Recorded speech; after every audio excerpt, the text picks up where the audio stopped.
إن الحمد لله نحمده ونستعينه ونستغفره ونعوذ بالله من شرور أنفسنا ومن سيئات أعمالنا من يهده الله فلا مضل له ومن يضلل فلا هادي له وأشهد أن لا إله إلا الله وحده لا شريك له وأشهد أن محمدا عبده ورسوله أما بعد فإن أصدق الحديث كتاب الله وخير الهدي هدي محمد صلى الله عليه وسلم وشر الأمور محدثاتها وكل محدثة بدعة وكل بدعة ضلالة وكل ضلالة في النار. Alhamdulillah, kita bersyukur pada Allah Subhanahu Wa Taala dapat kita bertemu pada pagi ini, dan saya pun sebenarnya dah lama ni saya pun dah lupa sebenarnya kat mana. Tapi rasa-rasanya ayat yang ke-19. Kan betul Ayat yang ke-19. Okay. Ada je kan yang melarang daripada kita sampai, dan itu semua termasuk dalam qada dan qadar Allah Subhanahu Wa Taala. Okey. Untuk hari ini kita akan bincang bersama insya-Allah ayat yang ke-19, 20 dan mungkin juga 21 hingga 22 kemungkinan insya-Allah. Baik. Seperti biasa kita akan bacakan dahulu 19 sampai 22 Okey. Kita bacakan bersama ayat yang ke-19 hingga ayat yang ke-22. Kemudian kita akan bincangkan berkenaan dengan maksud dan tafsiran daripada ayat-ayat ini. Okey. A'udzu billahi minasy syaithanir rajim.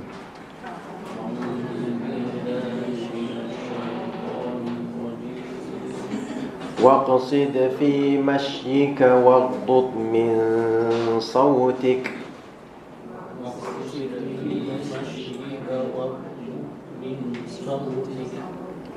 إِنَّ أَنْكَرَ الْأَصْوَاتِ لَصَوْتُ الْحَمِيرِ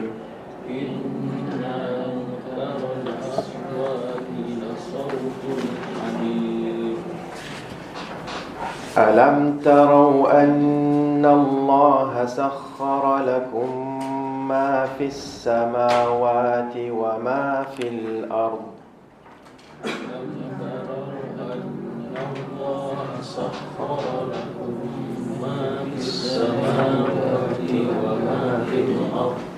وَأَسْبَغَ عَلَيْكُمْ نِعَمَهُ ظَاهِرَةً وَبَاطِنَةً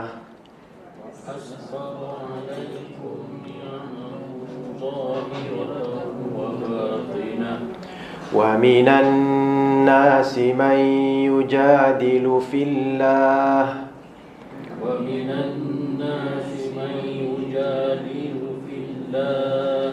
بِغَيْرِ عِلْمٍ وَلَا هُدًى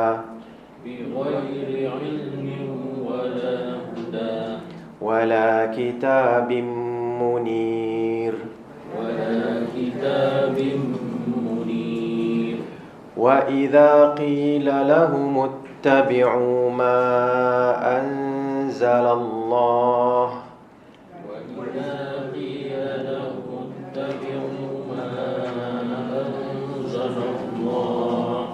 قَالُوا بَلْ نَتَّبِعُ مَا وَجَدْنَا عَلَيْهِ آبَاءَنَا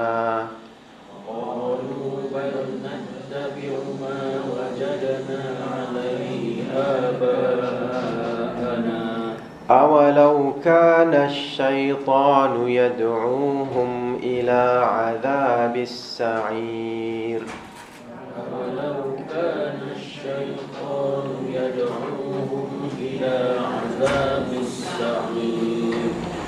وَمَن يُسْلِمْ وَجْهَهُ إِلَى اللَّهِ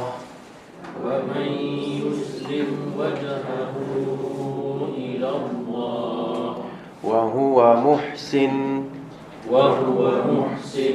فَقَدِ اسْتَمْسَكَ بِالْعُرْوَةِ الْوُثْقَى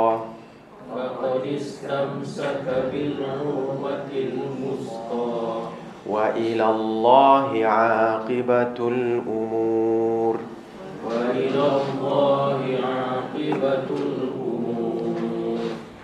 Allah Subhanahu Wa Taala berfirman pada ayat yang ke-19 surah Luqman, waqsid fi mashyika waghdud min sautik. Inna ankaral aswati la sautul hamir. Dan sederhanakanlah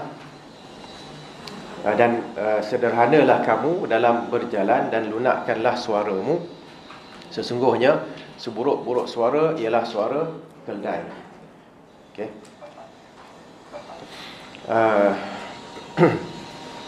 Pertama sekali mungkin kita mulakan dengan makhraj sikit, makhraj. Dalam ayat ni ada beberapa huruf yang kalau kita belajar dulu-dulu kan, kita belajar makhraj atau tajwid kan. Okey. Antaranya kat sini banyaknya qalqalah lah kan. Qalqalah, qaf dengan dal. Waq dia kena ada dia dengan apa? Getaran itu. Waq sid. Dia tak boleh waq berhenti gitu. Sid waq sid fi masyika. Waq sid. Okey, tapi dalam mash tak boleh pula. Waq sid fi mash. Syak tu tak boleh. Okey. Lepas tu waq sama juga tak boleh juga. Dia bukan qalqalah.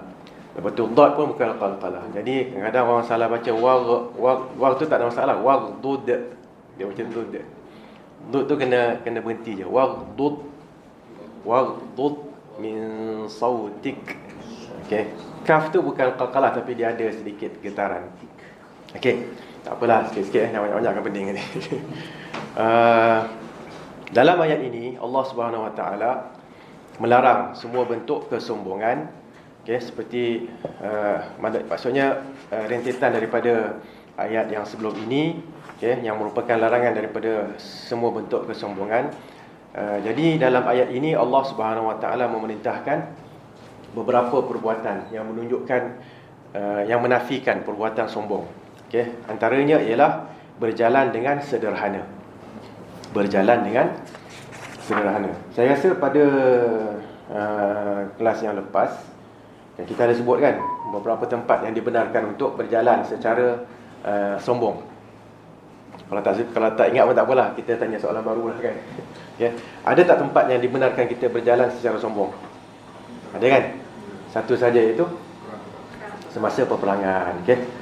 Di mana Nabi SAW sebutkan hadhihi misyatun yubghidu Allah illa fi hadha al-mawqi' atau kama qala. Ini adalah satu cara berjalan yang Allah benci kecuali di dalam keadaan ini, iaitu dalam keadaan peperangan. Apabila salah seorang sahabat dia berjalan dengan macam seorang pahlawan yang bongkak, itu biasa. Di waktu itu boleh. Tak boleh jalan dengan tawaduk. Okey. Okey, so itu yang pertama dari sudut jalan. Kita kena jalan dengan sederhana. Dan jalan ni memang satu kita bila jalan kaki, satu perbuatan yang memang nampak lah. Kita pun boleh rasa dan orang pun akan nampak. Kan? Sebab tu diberikan penekanan. Okey. Yang pertama sekali kat sini. Okey. Yang kedua ialah waghdud min sautik, dan hendaklah kamu melunakkan, merendahkan suara dan cakap pun dengan kadar yang mencukupi. Kan, bila orang dengar aja cukup. Tidak bermaksud tak boleh nak angkat suara. Boleh je nak angkat suara bila diperlukan. Antaranya bila panggil orang kan. Kita panggil perlahan-lahan, memang orang tak dengar. Bila kita memberikan khutbah, khususnya kalau tak ada mikrofon kan. Kalau mikrofon ni ada, saya tak payah jerit lah. Tapi kalau mikrofon ni tak ada kan, memang biasanya suara akan hilang kan. Sebab kita nak angkat suara kita supaya suara kita sampai. Okay. Baik. Kemudian Allah Subhanahu Wa Taala nyatakan inna ankaral aswati la sautul hamir. Ini merupakan masal ataupun perumpamaan. Dan Allah Subhanahu Wa Taala dalam Al-Quran kadang-kadang menyatakan beberapa perumpamaan. Bahasa Inggeris sebut apa? Parables atau perumpamaan, masal, supaya memudahkan kita untuk memahami situasi itu. Kan? Cuma kita ni bila sebut keldai, kita tak biasa sangat kot, kan? Kita biasa dengan lembu kan? Kalau kita marah pun kita sebut lembu, kita tak sebut keldai. Kalau Arab bila marah dia akan sebut keldai. Jadi mungkin satu masa dahulu susah sikit lah nak faham benda ni. Tapi sekarang ni tak ada masalah kan. Boleh je buka YouTube ke apa ke untuk melihat ataupun mendengar kan suara keldai ni. Okay. Yang penting kat sini adalah suara keldai ni dia ada dua lah kan. Satu, kuat. Jadi sesiapa yang menguatkan suara dia kan, menganggap yang dia itu orang yang hebat kerana suara dia yang sampai kepada orang lain, dan orang lain tak boleh mengangkat suaranya ketika berada di hadapannya, dia kena tahu yang kekuatan suara keldai itu lebih lagi. Okay, dan itu tak menunjukkan keldai itu mulia. Okay. Bahkan keldai ni mulia ke tak? Keldai ni dia memang binatang yang baik sebenarnya kan. Keldai binatang yang baik. Okey. Keldai ni dia antara seorang guru saya dahulu pernah sebutkan, zaman-zaman terdahulu mereka akan simpan apa dia panggil ya? Gandum kan? Dia akan simpan gandum. Simpan kat mana? Baik, dia punya storage kat mana? Kat mana? Kat kedai. Dekat belakang kedai. Kota dia bawa mana-mana. Itu adalah pengangkutan. Tapi keldai ini akan dibawa ke tempat yang mereka akan korek dan letakkan gandum tu, kemudian tutup balik. Dan biarkan jauh-jauh lah kan. Okay. Bila musim musim panas ke musim sejuk dan sebagainya, bila sampai waktu yang perlu nak ambil semula, mereka akan buat yang sama, tapi letak beratan lain lah kan, batu ke apa ke belakang keldai ni nak bawa. Keldai itu akan jalan bawa sampai ke tempat tu. Okay, keldai itu akan bawa terus sampai ke tempat tu. Jadi mereka korek, keluarkan. Okay. Jadi dari satu sudut macam keldai itu terpedaya lah kan, pasal letak batu pun dia pergi situ. Tapi dari sudut yang kedua, dia punya ingatan dia tu kuat, dia tahu jalan tu.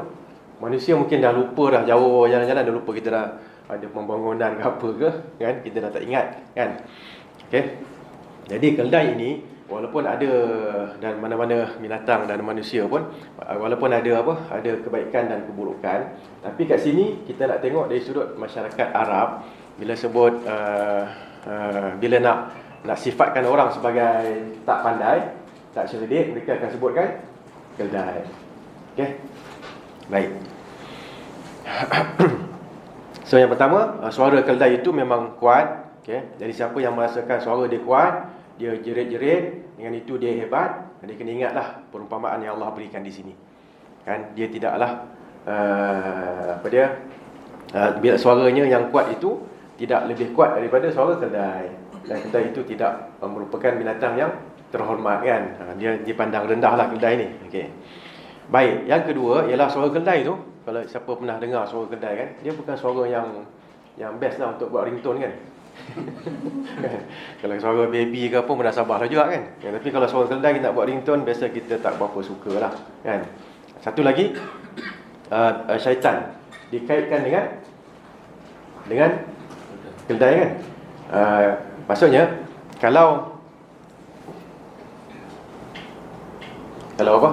Kalau kita dengar suara ayam jantan, maksudnya apa?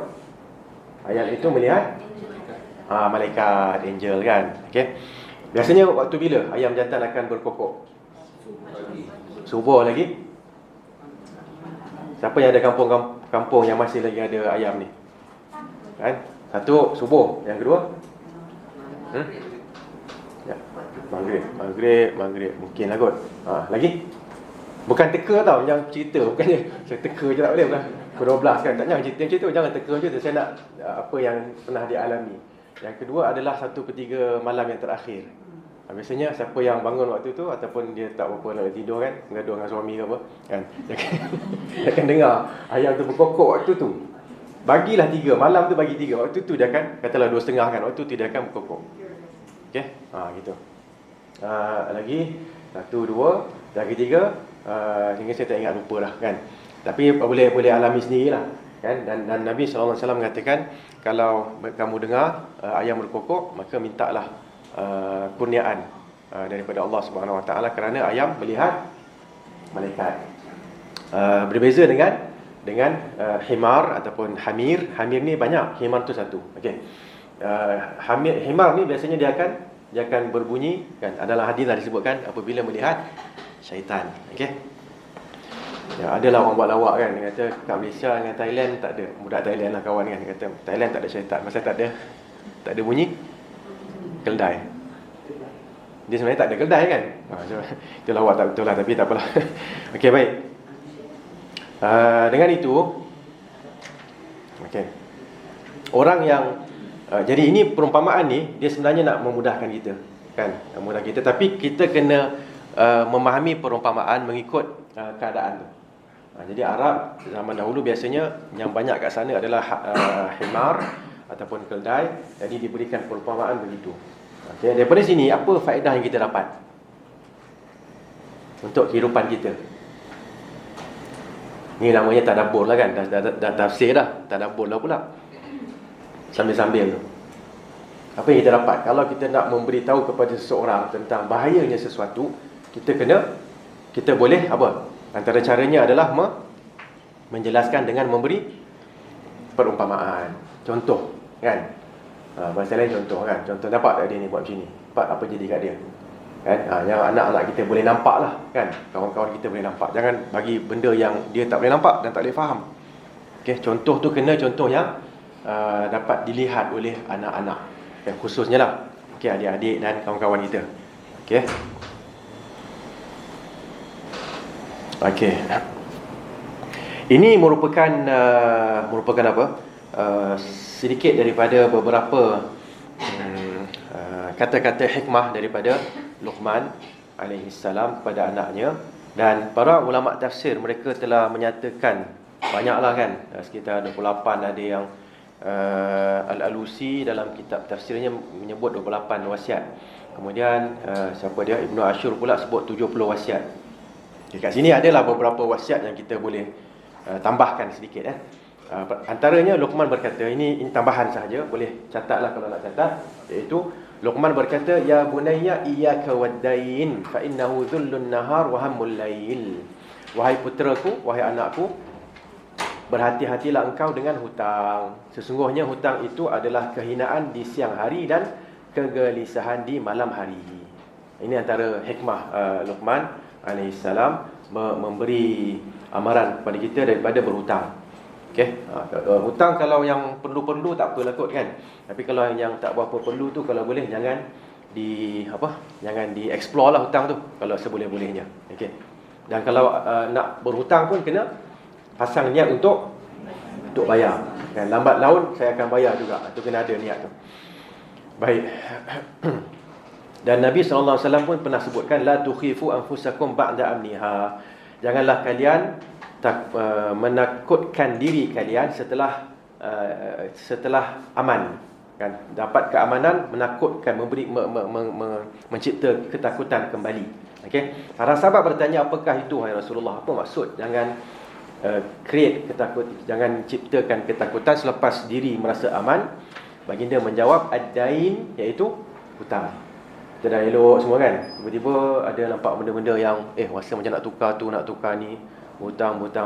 Okey, lama-lama kita akan kembali berada dalam ketakutan, bukan lagi dalam keamanan. Okey, itu satu. Yang kedua, Luqman juga telah berkata, wa man sa'a khuluquhu kathura ghammuhu. Sesiapa yang buruk akhlaknya, dia akan sering bersedih.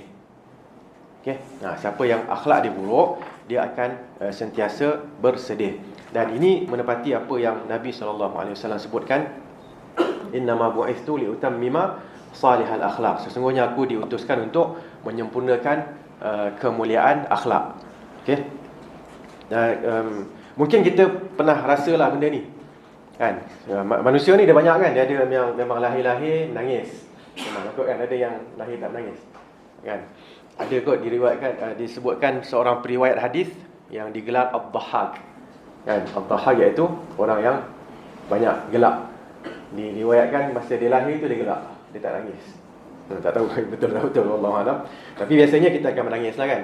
Cuma manusia ni bila dia membesar, ada yang memang genetiknya dia baik, dan ada yang genetiknya agak keras. Kan? Saya tak sebut buruk lah, saya sebut keras sikit. Kan, kasar sikit. Dia baik tapi dia kasar. Okey.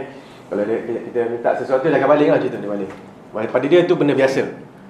Seorang lagi tak ada akan hantar elok-elok kan. Okay, dua-dua tu baik sebenarnya. Cuma seorang ni perangai macam ni, seorang perangai macam ni. Betul eh? Okay, baik. Kita akan dapati sesiapa yang mungkin Sama ada genetik ataupun bukan genetik tapi jadi perangai. Dia memang jenis yang suka marah-marah orang. Pada dia benda tu biasa. Dia minta air pun, dia minta air je kan, tuangkan air. Gitu kan. Kita dengar pun macam kita dengar pun terkejut kan. Padahal minta air je. Dan pada dia benda tu okey je kan. Kita ni yang tak biasa tu dah berpeluh-peluh dah kan. Asal dia masuk je kita dah lama apa-apa nak kena lepas ni kan. Padahal dia biasa je. Dia pun tengok kita, kenapa dia orang ni takut ke apa kan. Benda aku biasa je. Kan. Okey. Jadi kat sini orang yang suka marah-marah ni kan, ataupun kita sebut ialah yang jenis ada masalah dari sudut akhlaknya ni, suka balas dendam kan, suka menyombong kan. Okey, mereka ni sebenarnya akan mewujudkan kegelisahan dalam diri mereka sendiri. Okey, so ini kena hati-hati kan. Dan pernah salah seorang guru saya pun sebut antara sebab sakit apa? Jiwa. Bukan sakit jiwa, sakit yang fizikal. Diabetes, sakit diabetes dan sebagainya adalah banyak marah. Orang doktor-doktor mungkin tahulah kot, bila orang tu marah kan, dia mungkin ada hormon-hormon yang keluar, apa benda semua tu kan. Bila dia anxiety rasa gelisah kan. Bila gelisah, apa hormon yang keluar? Saya dengar tapi tak boleh hafal benda tu. Ada setengah hormon yang akan keluar. Bila lama setengah hormon tu keluar, dia akan menyebabkan badan kita lemah apa semua kan. Benda-benda gitulah. Kita ingatkan dulu kan, kalau dulu senangnya kita kata apa? Kena buat kan. Ada orang hantar apa dia buat? Ada orang sihir dia ni kan, menggelupur apa semua. Sebenarnya tak, sebenarnya dia punya hormon tu dah bermasalah dah. Okey, sebab tu Nabi kata la taghdab, jangan marah, relax, tenang kan. Okey, kalau marah pun ada sebab. Marah kena ada sebab. Marah tanpa sebab ni masalah. Okey, cuba bayangkan tiba-tiba orang gelak. Tak ada apa-apa, gelak, tiba-tiba gelak. Ada seorang kat sini gelak. Kan? Kita rasa dia pelik kan. Cuba bayangkan tiba-tiba orang tu marah. Tiba-tiba dia marah. Tiba-tiba orang tu menangis. Sepelik tak? Pelik kan? So sebenarnya benda tu dia ada kesan-kesan dia. Kalau kita boleh tenangkan diri kita, relax kan. Tengah-tengah sentiasa kan. Khairul umur awsatuha, sebaik-baik urusan adalah yang pertengahan. Okey. Jadi akhlak ni perlu dijaga. Saya sebut tadi, bila lahirnya seseorang tu ada genetik yang memang dia bahasa kita mulut laser kot kan. Mulut dia laser sikit. Faham kan? Okey. Ataupun yang memang dia jenis yang relax je. Orang kata lah apa benda pun dia relax, dia tak ada masalah pun. Ya, ada begitu. Okey, kita kena tengah-tengah. Ada kadang-kadang bila kita dikutuk, lebih khususnya benda yang tak sepatutnya dikutuk lah. Macam agama dikutuk, kita relax juga, itu tak betul lah tu. Kan? Orang cakap apa-apa, dia kata pun relax. Tak ada kaitan dengan saya. Mana boleh? Allah dipersendakan, Rasulullah dipersendakan, tak ada kaitan dengan kita, tak boleh. Kan? Okey. Yang seorang lagi pula, apa benda je kena kutuk, kan? Dia punya susunan bag dia pun dikutuk, dikritik, dia akan marah. Alah, biasa je, tak kisah kan. Dia tak payah marah lah benda-benda dunia ni, walaupun dikritik. Okay, so kita kena tengah-tengah kat situ. Okay. Dan yang pentingnya ialah orang yang akhlak yang lebih sesuai dengan sunnah adalah kita senang untuk nak memaafkan, kan, kita lebih tenang dalam kehidupan kita kan. Kalau naik kereta orang Malaysia, dikatakan kalau naik kereta dia akan tak jadi orang Malaysia kan. Kan? Dia senang untuk nak jadi apa? Senang nak marah kan. Okey. Kalau dalam percakapan okey lagi. Asal kereta dia kena potongnya kan. Kita kena horn sikit je dia dah tu dah kan. Kan suami yang macho kan, tapi bila kena horn dah jadi isteri dia pun terperanjat kan. Okey. Mula-mula kahwin lah, dah lama tak kisah. Okey. Okay, dan juga sering merendahkan diri dan tidak angkuh dan tidak sombong. Biasanya orang yang macam ni yang akan lebih senang hidup dia. Okay, so kita ada pilihan kat sini. Sama ada kita nak teruskan dengan menjadi orang yang apa? Yang marah-marah sentiasa, kan, yang sombong sentiasa, ataupun kita nak berubah kepada yang lebih baik. Okay? Dan sebaliknya sama juga kan. Kita tak boleh dah sentiasa menjadi orang yang terlalu cool, sampai kalau agama Allah dipersendakan pun kita buat tak tahu. Tak boleh. Paling kurang kena ada marah dalam hati kita, kan? Baik. Ada dua lagi contoh hikmah Luqman, iaitu naqlus sukhuri min mawadhi'iha aisaru min ifhami man la yafhamu. Memindahkan batu dari tempatnya, batu besar lah kan, lebih mudah daripada memahamkan orang yang tidak boleh faham, yang tidak dapat faham. Okey. Maksudnya kan kita saya tak tahu, saya tengok dalam Facebook dan sebagainya, ada orang dekat India tu, disebabkan isteri dia sakit ke, meninggal ke apa ke, dia potong gunung tu kan. Bukit tu dia potong. Dia potong bukit yang asalnya kena pusing jauh, jadi sekejap je. Kan, tengoklah kisah dia tu. Dia cinta pada isteri dia tu sampai dapat potong bukit kan. Okay. Baik. Bila nampak yang tu dan baca yang ni, mengangkat batu yang besar, bongkah batu ni daripada tempatnya lebih mudah. Memang susah, tapi dia lebih mudah daripada kita nak memahamkan orang yang tak boleh nak faham. Okay, maksudnya kalau orang tu tak boleh faham, kita kena buat apa? Kita kena apa? Pergi lagi. Saja nak tengok apa respon. Pergi lagi. Pergi maknanya belah, tinggalkan dia. Kita kena tinggalkan dia. Okey, lagi ada jawapan lain tak? Jawapan sama tak payah jawab. Jawapan sama. Doakan dia lagi. Cuba lagi, okey. Ada tak yang lain daripada tu? Kita pasrah ni apa? Berserah. Berserah maksudnya apa? Ada maksud apa maksud berserah ni? Berdamai. Maknanya kita layanlah dia kan?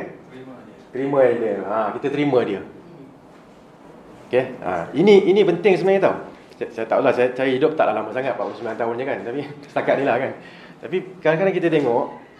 Ya. Maaf Ustaz, saya lambat tadi Ustaz. Maafkan saya Ustaz. Tapi kita bercakap dalam konteks apa ni Ustaz?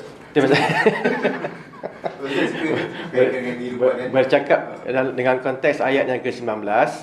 Salah satu daripada apa tadi? Wasiat ataupun wasiatlah hikmah Luqman Al-Hakim alaihi salam, dan kita tambahkan beberapa.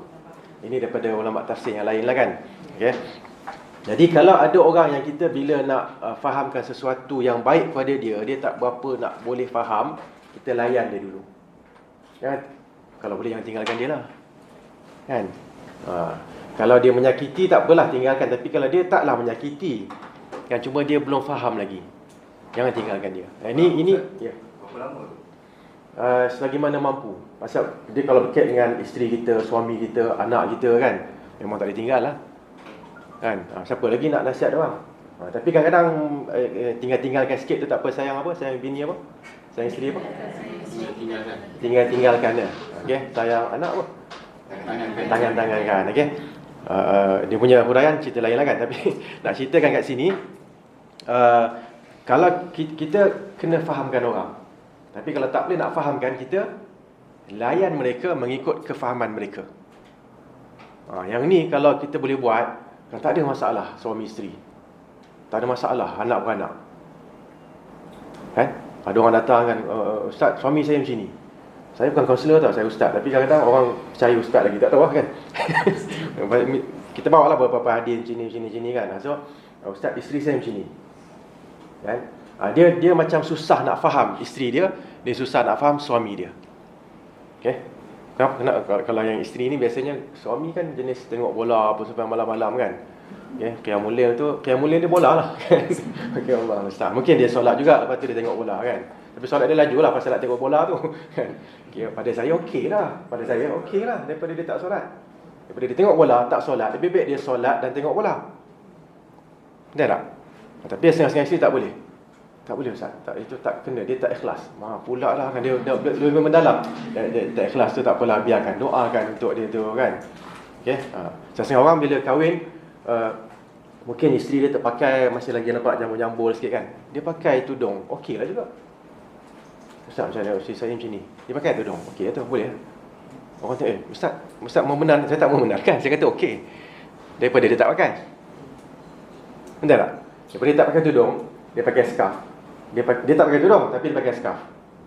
Sebelum ni apa? Sebelum ni free hair contohnya. Okey lah tu. Lebih baik. Lebih baik kan? Perlahan lah. Kan? Betul tak? So, benda ni kadang-kadang kita kena memahami dia. Kita nak fahamkan dia kena pakai tudung tutup elok-elok, selai pun tak boleh keluar. Dia cannot brain lagi benda tu. Kita cuba tarik dia pelan-pelan. Saya bukan nak suruh buat benda ni tau. Saya nak suruh melayani orang yang begini. Faham kena layan orang lain dengan suruh orang buat lain. Yang lepas ni okey, ustaz membenarkan free hair, bukan situ. Tak, ustaz melayan orang yang, katalah satu ketika tu saya tengah ceramah, tiba-tiba datang orang yang free hair. Datang duduk situ. Takkan nak halau dia. Dia nak dengar kan? Okeylah. Okey, kita pun bagi kan. Lepas tu kita beritahu pada kakak ni, okey, kalau nanti saya keluar ke apa, nasihatlah pelan-pelan kat dia kan. Okey, alhamdulillah pakai okey. Itu dari sudut pakaian, dari sudut pemikiran dan sebagainya sikit-sikit. Datang anak kita kan, dia kata dia sebut apa?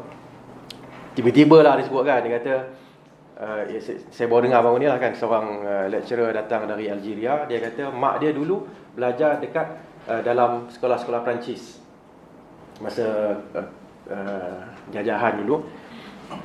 Jadi kemudian baru kami tahu mak dia terpengaruh dengan apa yang dia ajar. Kata contohnya, bila sembang-sembang ni, mak dia kata Tuhan kita pun tidur. Tuhan kita pun tidur. Kan kata mak, mana Tuhan tidur? Kan? Tuhan kita Nabi Isa, Jesus, Tuhan kita memang dia tidur. Kata mak, Jesus bukan Tuhan kita. Ni mak belajar dulu kat sekolah. Jadi dia zahirnya Islam kan, tapi dia apa yang dia bawa tu adalah apa yang dia ajar dahulu. Mungkin dia tak ajar benda tu pada anak-anak dia, pasal dia hantar anak dia ke sekolah. Bila dah habis penjajahan, tak ada masalah lah kan dalam agama sekolah tu. Tapi yang mak-mak ni masih lagi masalah. Jadi dia cakap sendiri kan, dia kata dia dengan adik-beradik dia terpaksa kira macam dakwah kembalilah kepada mak dia untuk nak betulkan beberapa pemikiran tu. Okey. So takkan nak tinggalkan dia, nak tinggalkan mak dia. Cuba pelan-pelan. Mak dia boleh terima, cuma itu yang dia belajar dulu, tak ada orang tegur pun kan. Okey. Baik. Jadi cubalah saya upaya untuk sebab tu Nabi sebutkan orang al-mu'min alladhi yukhalitun nas khairum min alladhi la yukhalitun nas kan. Orang yang beriman yang bergaul dengan orang ramai lebih elok daripada yang tak bergaul. Okey. Dan kita mulakan dengan keluarga kita lah, paling dekat sekali kan. Ada kawan-kawan kita kan yang paling dekat sekali, pasangan dan sebagainya.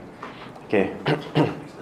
Ya. Saya bekerja macam mana kalau rakan sekerja tu tadi dia tak bersolat, lepas tu kita ajak dia bersolat, macam mana dengan macam Ustaz cakap tadi, bergaul tu tadi, adakah kita perlu bergaul lagi dengan dia, ataupun maksudnya kita ada jarak, gap tu tadi, bukan duduk makan sekali macam apa yang artis yang kalau kita duduk campur dengan dia nanti akan disatukan hati kita tu, macam mana Pak? Okey, ada seorang kawan saya menghadapi benda yang sama lah. Dia masuk dalam bidang perfilman. Bidang perfilman mungkin tak ramai ikut yang solat kot kan. Jadi dia kita orang ni sekolah menengah agama Kuala Lumpur dulu kan, yang mula-mula kan. So alhamdulillah lah bila dia cerita lah, memang cerita. Bila masuk tu memang tak ada yang solat lah. Jadi bila dia dah agak tinggi sikit kat situ, dia apa entah producer ke apa benda, dia pun mengatakan kita berhenti sekejap solat. Okey boleh bang. Boleh lah. Kan? Dia ambil wuduk lah. Dia ambil wuduk solat. Yang lain, yang orang tu tengok je lah. Jom solat. Tak apa abang silakan. Dia tak larang. Dia tahu, jangan tak. Dia, sila. Tahu pula, dia sekolah agama kan. Ustaz, sila Ustaz. Tapi lama-lama memang lama lah kan. Semua bakat solat dengan dia. Memanglah bila, cuba bayangkan daripada awal lagi, okey, kau makan sana, makan sini. Aku tak cakap dengan kau, kerja waktu aku balik je kan. Dah habis lah. Dia tak dapat benda tu. Tapi sikit-sikit apa semua, abang, orang kalau tanya kenapa solat lah. Kan?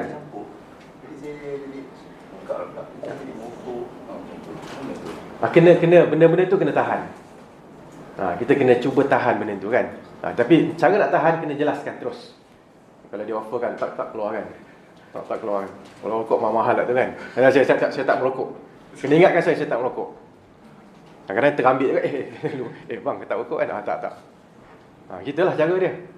Kalau kita menzahirkan benda tu, dia pun akan respect kita sebenarnya. Okey. Cuba ya tu, insya-Allah. Dan kena ingatkan kita kat situ adalah untuk nak sampaikan pada dia, dan kita kena doa selalu juga kan, untuk nak ya muqallibal qulub tsabbit qalbi ala dinik, ya musarrifal qulub sarrif qalbi ala ta'atik.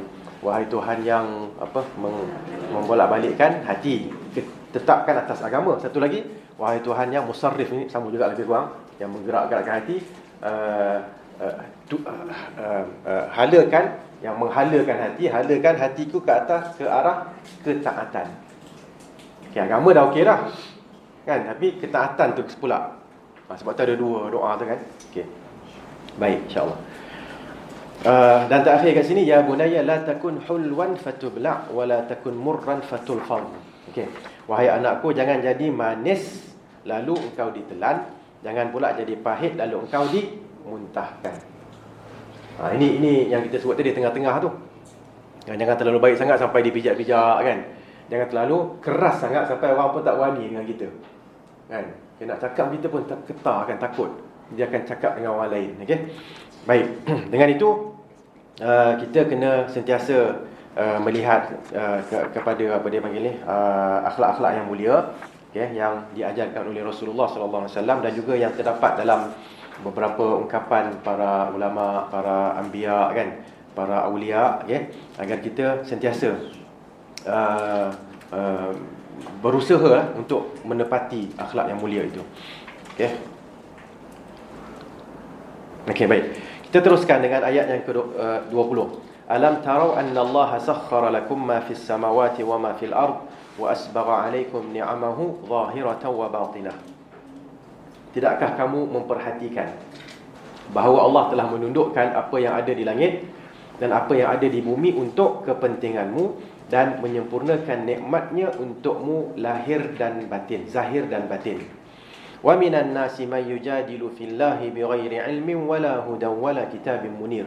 Tetapi di antara manusia ada yang membantah tentang keesaan Allah tanpa ilmu atau petunjuk dan tanpa kitab yang memberi penerangan.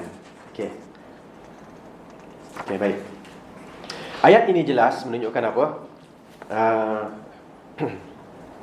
Peringatan daripada Allah Subhanahu Wa Taala kepada hamba-hambanya tentang nikmat-nikmat yang Allah telah berikan kepada kita. Okey. Pertama sekali, sakhkhara lakum ma fis samawati wa ma fil ard. Allah telah menundukkan segala yang makhluk-makhluk yang di langit, di atas, dan juga makhluk-makhluk yang di bumi, di bawah ni. Okey. Dan at-taskhir, sakhara ni kan, taskhir tu, taskhir, sakhara maknanya perbuatan menundukkan makhluk, menunjukkan Allah itu apa? Allah wujud. Ini sendiri menunjukkan apa? Menunjukkan kepada sanggahan, bantahan terhadap golongan etis. Etis yang mengatakan kita tak ada Tuhan. Kan? Dia benda ni sebenarnya senang je kan. Kita tak ada Tuhan, tak payah pergi jauh-jauh pun. Kita kata botol air ni tak ada apa? Tak ada kilang. Dia tiba-tiba yang ada depan saya. Botol air ni tiba-tiba dia saya buka mata dia macam kan, macam dalam tengok banyak sangat tengok filem tu. Ada depan ni, ada air dah. Kita cakap ni pun anak kita kata you watch too much film kan. Too much YouTube apa. Betul tak? So orang faham, memang budak-budak pun dah faham. Benda ni kalau ada macam ni artinya ada kilang, mesti ada kilang. Tapi bila sampai kepada yang lebih besar, segala makhluk yang kita nampak ni, tak sebut makhluk pun, nature yang kita nampak ni tak ada pencipta. Tapi ya betul, botol ni pun kau tak percaya ada kewujudan tanpa pencipta, tiba-tiba semua benda ni ada pula, boleh pula kan. So benda tu sebenarnya taklah susah sangat, tapi ada orang yang akan menafikan perkara tu. Okey. Contoh kan, kalau saya sebut laju sikit, contoh yang dibuat oleh Abu Hanifah kan, masa dengar kan, Imam Abu Hanifah. Kita ada Imam Syafi'i, atasnya Imam Malik, atas lagi Imam Abu Hanifah. Imam Syafi'i, Imam Ahmad. Okay, Imam Abu Hanifah, zaman dia ada golongan etis ajak berdebat. Dia kata okey, debat kan. Katalah pukul 3 kan. Dia pukul 3, dia datang pukul 4. Jadi orang kata imam, maknanya ustaz datang lewat. Kalau ustaz yang ni memang lewat sekali kan. Tapi yang Imam Hanifah dia bukannya lewat kan. Kenapa macam mana boleh lewat ni kan? Kata minta maaf lah, saya memang datang on time tadi. Perjalanan saya memang on time awal. Tapi bila sampai dekat sungai, saya nampak ada pokok yang tiba-tiba berubah menjadi apa? Sampan. Dan sampan itu mengangkat barang yang ada dekat tepi tu dan bergerak sendiri. Sama sekarang kita boleh faham lah Tesla apa semua kan. Mana tu pun ada kan, bergerak sendiri sampai ke tebing sana, naik dan memunggah barang itu. Sebab tu saya lambat. Jadi diorang pun gelak kan, ini dia yang kami nak debat. Kita nak debat dengan seorang gila sebenarnya kan. Dia dah habis gelak tu, kamu semua mengatakan saya gila kerana sampan. Artinya kamu lebih gila. Kerana tengoklah, ni punyalah besar ni, kamu kata tak ada pencipta. Kan? Saya kata sampan buat sendiri pun kamu dah kata gila. Artinya kamu lebih infinity lah gila kamu. Senyap dah habis. Menang dalam debat tu. Balik itu ya. Kan? Okey. Jadi kat sini Allah telah mengaturkan, satu bahagian tu dah selesai. Allah adalah wujud, itu tak ada hal. Sekarang kita nak tengok pula bahawa Allah menundukkan kepada kita apa sahaja yang di langit dan apa sahaja yang di bumi.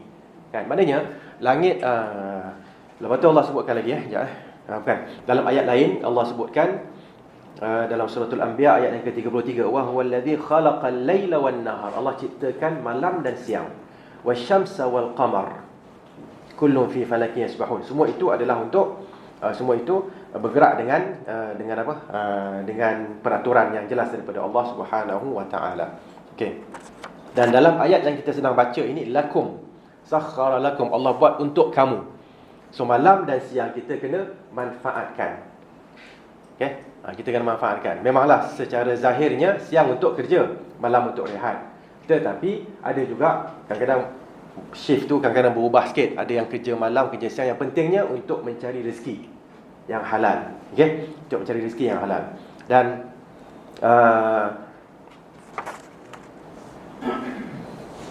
okey, kemudian kita boleh tengok dalam surah An-Nahl ayat yang ke-8, wal khayla. An-Nahl ayat yang ke-8, wal khayla wal bighala wal hamira litarkabuha wa zina wa yakhluqu ma la ta'lamun. Dan Allah telah menciptakan kuda. Bagal ni apa?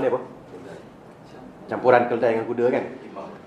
Lepas tu keldai, hemar, untuk kamu tunggangi dan menjadi perhiasan. Bayangkan, maknanya binatang-binatang itu Allah mudahkan. Dari sudut kekuatan, kuda lebih kuat daripada kita.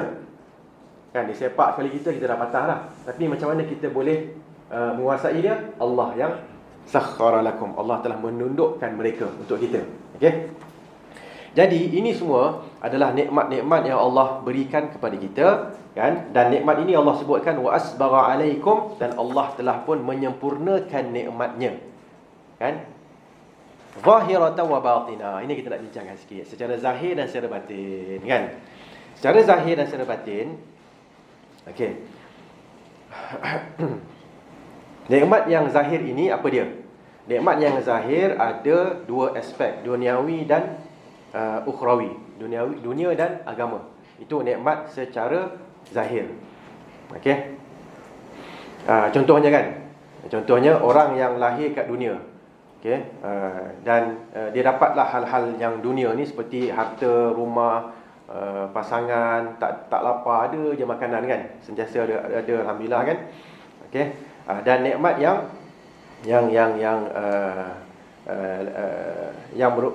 merupakan agama pula kan, maksudnya tu ulang balik sebenarnya tadi. Apa yang saya sebut tadi? Nikmat ni ada dua kan?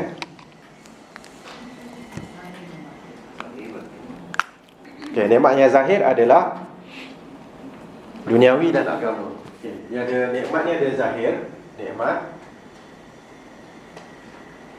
Lepas tu ada zahir dan batin. Okay, yang zahir ni pula apa tadi? Merangkumi dunia dan akhirat kan, betul? Nikmat dunia, nikmat agama. Apa contoh nikmat zahir dunia? Semua orang tahu kan? Okey, nikmat macam-macam lah. Okey, rumah dan sebagainya lah situ. Nikmat zahir yang agama pula contohnya seperti apa?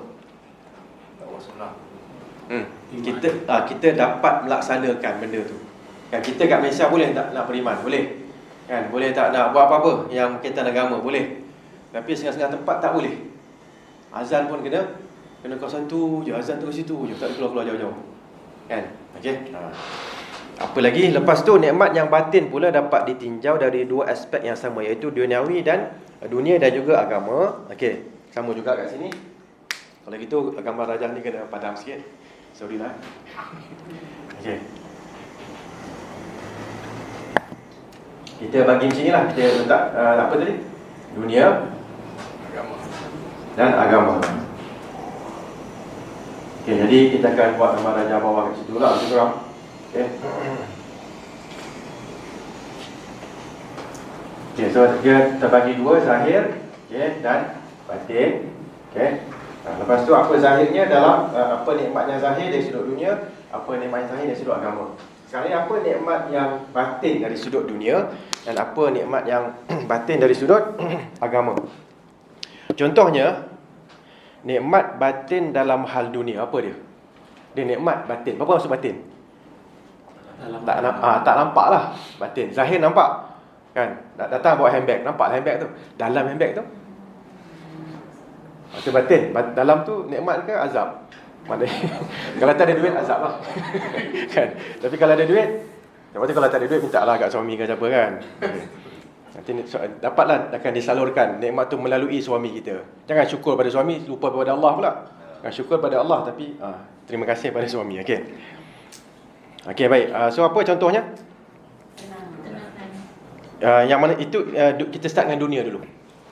Dunia. Nikmat batin dunia. Contohnya apa? Kita nampak semua badan kan, nampak. Organ dalaman nampak tak? Dengan apa? Dia apa dalam dia? Jantung, hati dan sebagainya kan. Dari sudut dunia kan. Ada tak yang sakit jantung? Itu dalaman. Kalau tak sakit, artinya itu nikmat dunia yang batin. Okey. Kesihatan yang tak nampak. Kadang-kadang kita nampak kesihatan kan. Nampak zahirnya macam sihat, tapi sebenarnya dia ada masalah dari sudut macam-macam lah kat dalam dia tu, organ-organ dalaman dia tu. Okey. Dari sudut nikmat batin yang agama pula, apa dia? Iman yang tadi sebut iman juga. Mana satu? Tenang. Dia beriman tapi dia tak tenang. Ada kan? Ada je. Dia beriman tapi datang, ustaz saya tengah serabut ni. Tengok muka pun tahu dah kan. Serabut siapa? Kenapa serabut? Masalah sini. Okey, dia dah beritahu, senang kita nak cerita. Kadang-kadang saya serabut tapi tak nak cerita apa. Apa yang menyebabkan saya serabut, saya tak nak cerita kat ustaz. Tak apalah, saya bersimpati lah, saya doakannya. Macam tu je lah nak kata apa. Kan? Saya ada masalah tapi tak boleh cerita kat ustaz. Ustaz doakan? Okey, boleh, saya doakan. Kita relax je. Kan? Apa yang dia nak kita bagilah. Okey, cuba cerita ke saya. Mungkin saya boleh bantu. Tak payah ustaz nanti ayat pula. Tak apa. Faham. Balik doa je lah. Kan? Ada orang kata, ustaz tapi jangan cerita kat orang. Memanglah saya rahsia saya banyak belakang ni. Saya simpan rahsia orang. Isteri saya pun tak tahu.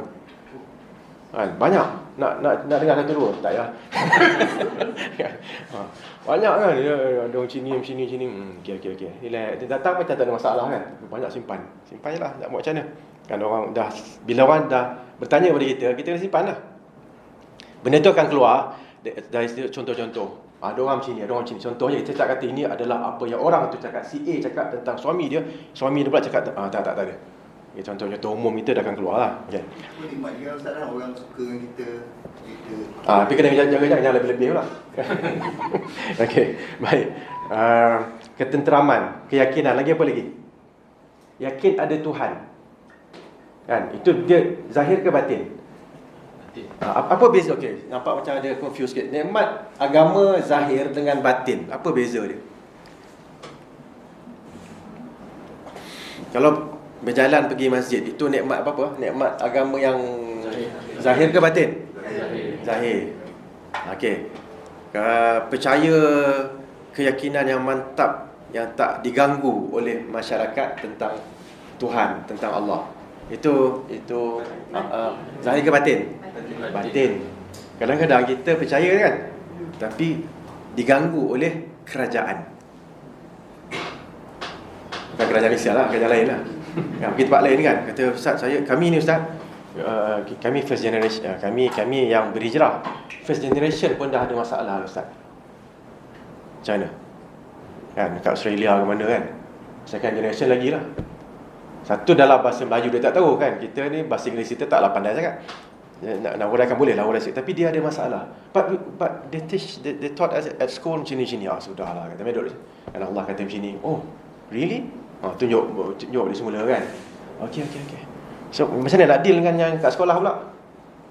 Itulah kena engkar lah hati ke apa semua, terpaksa lah macam mana. Okay. Jadi husnuzon kepada orang lain. Husnuzon masuk mana? Batin agama. Okay. Kemudian kalau memiliki pasangan yang baik ada kat mana? Zahir apa? Agama ke zahir dunia?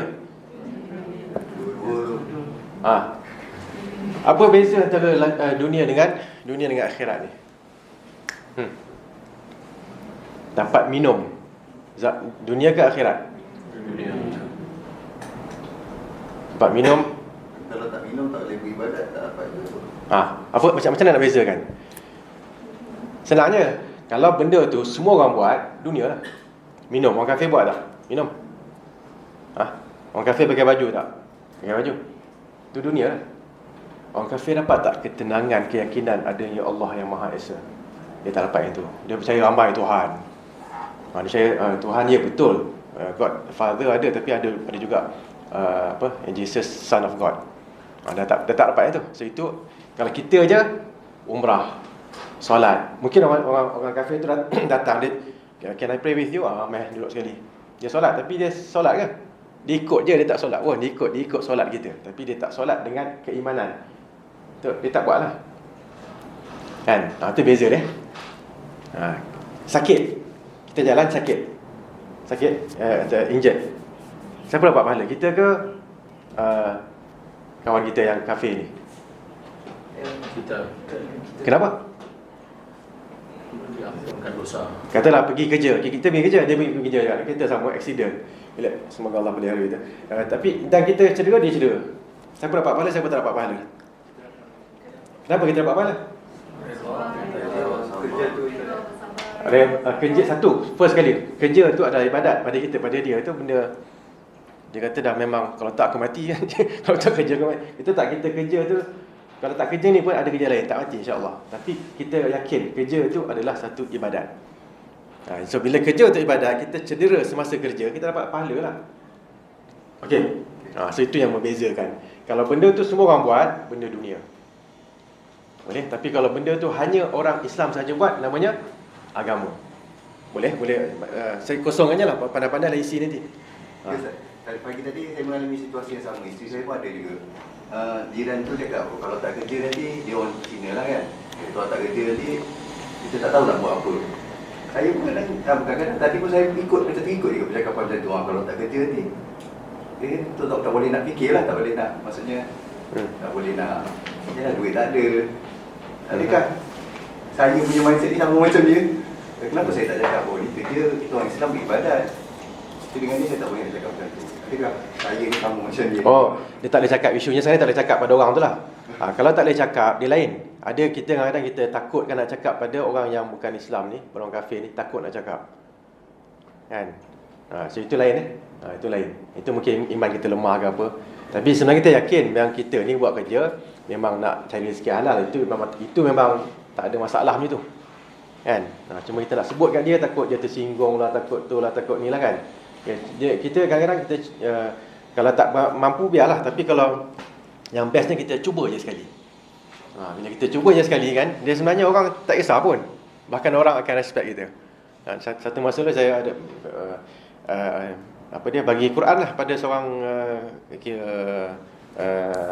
apa dia panggil lah, salesman lah kan. Dia biasa beli barang-barang dengan dia, bagi Quran ni untuk you punya rujukan. Okay, thank you. Kita menyangkakan apa sini lah, tak ada. Dia thank you je. Maksudnya dalam setiap percakapan kita tu sebenarnya kena ada niat untuk bercakap tentang Allah lah untuk. Jadi dia yang pentingnya akhlak tu kena mulia. Tak apa kan, kalau contohlah kan, Kalau dia kata okey rezeki ni susah apa semua kan, tak apa, Tuhan ada. Kan? Sebutlah nama Tuhan tu. Allah ada, Allah bantu kita. Walaupun dia tak percaya pada Tuhan tu, at least dia dengar apa Tuhan Allah. Okey. Kan kadang-kadang dia Tuhan Allah, bukan dia orang tak kenal kan, dia tahu. Cuma dia mungkin percaya tak percaya aje.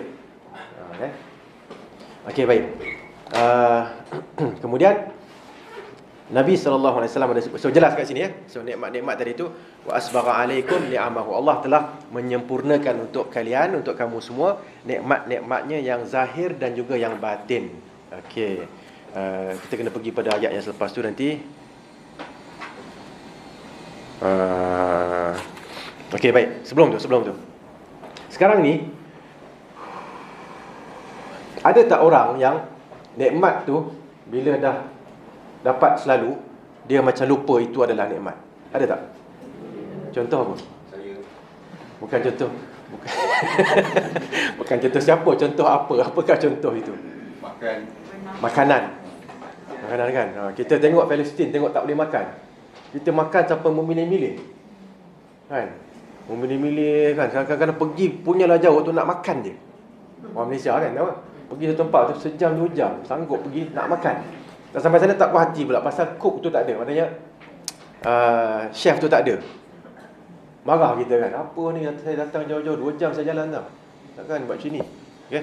So itu kita dah secara tak langsung kita dah mengkufuri nikmat. So kena ajarlah sikit. Ajar diri kita lah kan. Okay, satu, apa tips yang kita nak guna untuk nak mensyukuri nikmat? Lihat pada orang yang bawah. Okay, kalau apa tips untuk kita nak berusaha buat ibadat? Lihat pada orang yang lebih. Itu je. Kalau nikmat mana tadi? Agama, kan? Kita tengok orang yang lebih daripada kita. Kalau nikmat dunia, tengok orang yang kurang daripada kita. Kereta kita ni dah okey dah. Kan, tapi bila tengok kawan kita, tak puas hati lah kan. Dengan tukar. Tukar dengan tadi dain apa dia? Dengan apa? Dengan dain apa? Dengan hutang pula. Kan? Benda-benda gitu jangan. Sabar kan. Okay? Tengok pada orang yang bawah daripada kita. Yang tak ada kereta, kena jalan lah apa semua. Tengok pada itu. Syukur nikmat Allah kan. Kita banyak buat yang terbalik. Betul tak?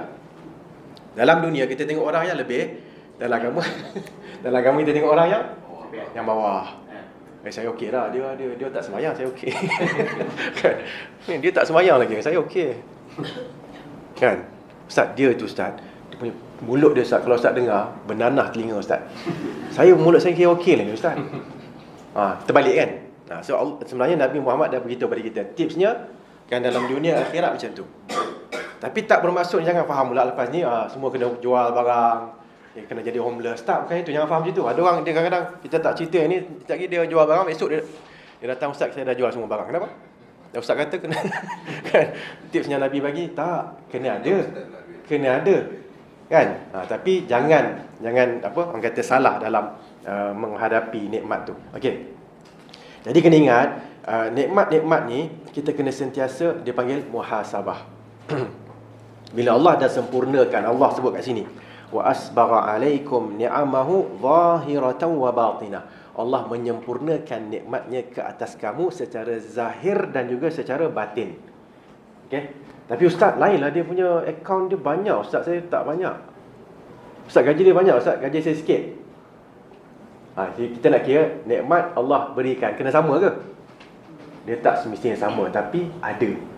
So bila nikmat tu ada, kita mensyukuri, Allah akan tambah lagi. Itu dia punya apa? Sifir dia. Kan? Sifir dia macam tu. Kan? Jangan kita hasad dengki pada orang, tak boleh. Bila hasad dengki tu dia hasad ni dia akan makan apa? Dia akan memakan pahala kita. Kan? Seperti mana api makan benda yang dibakar. Okey. Last kali api ni kalau dia tak boleh bakar, dia akan buat apa? Bakar diri sendiri. Dia akan mati sendirilah. So kita ni dah, kalau dah hasad kat semua orang semua, kita dah kutuk semua orang tak betul apa semua, last kali kita akan diri kita ni akan rosak. Okey. So apa pun apa saja nikmat yang kita ada kan, nikmat boleh bernafas. Ada tak hari-hari nak bernafas susah kan? Masa tu kita teringat kan? Ingat sekarang ni, ada hari dulu macam ni. Okay, ada hari-hari yang kita nak makan, tak ada makanan langsung. Kan? Okey. Ataupun iyalah macam-macam yang berlaku, kesakitan apa semua, ingat yang tu. Kan, dan antara nikmat yang biasa kita, orang Jawa kata take for granted, apa dia? Pasangan kita lah. Kan? Masa ada tu kita mau marah. Cuba pergi musafir suruh sehari 2-3 hari, alamak, kan. Kena pula kita jenis yang fasi dalam makan. Semasa makan semua tak jalan. Teringat masakan dia, si dia kan. Masa tu lah, masa kau ada dengan depan dia, kau kutuk-kutuk dia, telefon ustaz lagi, ustaz kenapa dia masak tak sedap, kan. Okay. Allah musta'an, kan. So syukuri nikmat itu. Bila kita syukuri nikmat kita, Allah akan mudahkan kehidupan kita. Ya. Okey, rezeki telah Allah tetapkan. Jadi macam mana kita nak faham bila kita berdoa, Allah tambahkan rezeki atau luaskan rezeki kita. Ya. Jadi macam mana kita nak memahami itu? Kita tahu Allah tetapkan ada rezeki, masing-masing ada rezeki. Ya. Macam mana kita nak faham? Macam kita nak faham, kita memahami dengan yang tadilah, rezeki yang Allah tetapkan itu adalah yang mana satu? Zahir ke batin? Yang Allah tetapkan tu, yang zahir pada kita kan yang batin pada kita? Zahir. Allah dah tentukan rezeki kita lusa. Zahir ke batin? Batin lah. Batin maksudnya tak nampak, tak boleh nampak. Okey. Ya, ambil itu dulu lah, letak mana-mana, letak kat mana-mana. Okey. Sekarang ni kalau kita ada satu, sekarang kita katalah kita ni businessman. Dan kita nak minta projek. Projek tu dia bagi pada seorang je. Yang minta berapa? 10. Saya nak sebut 100 kan. Yang minta 10, yang dapat 1. Kan? Apa yang 10 dia akan buat? Cara baik. Jangan sebut yang fikir yang tak baik tu. Kalau cara tak baik bagi rasuah apa semua kan. Tak, cara baik. Dia macam ni ya. 1 tahun lagi kita akan buat 1 lagi. Tiba-tiba lah kan PMX dia kata 1 tahun lagi kita akan buka 1 lagi lapangan terbang. Dia nak tinggalkan dia punya apa? Legasi contohlah kan. Saya tak tahu. Ni mungkin dia dengar ni dia akan buat kan. Okey, 1 lapangan terbang. Kita ni pula ada pula syarikat yang kita ni dalam kalau 6 bulan lagi syarikat kita dah boleh buat dah boleh buat lapangan terbang. Apa kita akan fikir? Dan fikir untuk masuk tender. Yang macam kita ni ada 10 orang dekat Malaysia. Bila kita tahu dah misi kawan-kawan ni juga akan minta nanti. So kita akan buat yang terbaik untuk dapat yang tu. Sedangkan yang dapat siapa? Seorang je. Okey. Boleh tak nampak sekarang ni? Dalam dunia kan, kita akan pergi ke arah walaupun benda tu masih lagi batin, Allah pun dah tentukan kita akan berusaha. Kerana kita tahu dengan usaha itulah kan kita akan dinilai. Oleh siapa? Oleh syarikat lah, oleh kerajaan. Okay, kita buat pusing je. Kalau nak masuk syurga kan, masuk syurga apa? Daripada 100 tu seorang je masuk syurga kan. Betul tak? Hadis tu kata pada Ya'juj Ma'juj pun semua tu kan. Daripada 100, betul? Kalau saya salah, betul dengan saya. Daripada 100 orang masuk syurga. Punyalah ramai-ramai ni kan, yang dia masuk syurga ni, dia hanya 1/100. Okay. Tapi Nabi pun kata jangan risau, yang banyak tu Ya'juj Ma'juj. So jangan risaulah, siapa yang beriman tu dia akan masuk. Cuba bayangkan, nak masuk syurga pula, dia ada banyak level kan.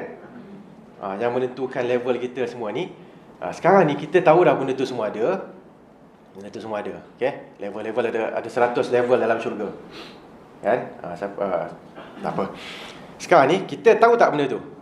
Tak tahu. Sama juga. Tahu tak dapat projek tu? Tak tahu. Kita usaha tak untuk projek? Usaha. Walaupun kita tahu daripada 10 1 sahaja. Yes. Kita buat yang sama juga. Walaupun kita tahu daripada 100 tu 1 sahaja, apa kita kena buat? Kita kena usaha. Okay? Sekarang ni Allah pula dah cakap syurga neraka dah tentu dah. Tapi tentu pada siapa?